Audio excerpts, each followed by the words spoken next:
Nafikiri unapotaka kufanya analysis lazima uangalie unafanya na nani.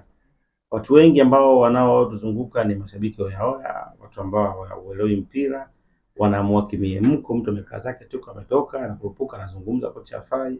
Mpira umebadilika sana. Mpira ni mchezo wa mbinu, mpira ni mchezo ambao unakutaka upate matokeo ya ushindi dhidi ya timu mwenzako, upate magoli zaidi ya ambayo atapata mwenzako, utengeneze uwiano mzuri kati ya kulinda na kushambulia, ufanye timu yako iweze kuwa na moja kiwanjani, upunguze madhara ya kuweza kushambuliwa, uwe na idadi kubwa ya wachezaji wako kwenye kila tukio la mpira. Kwa maana kama uko unalinda au unashambulia, uhakikishe kwamba timu yako hairuhusu magoli mengi. Kwa kuna vitu vingi vya msingi ambavyo siku vitakufanya uweze kuondoka na ushindi. Ndio maana hamna siku uliosikia matokeo ni 89 kwa 200, kwa maana wao walipiga pasi 200 au 89.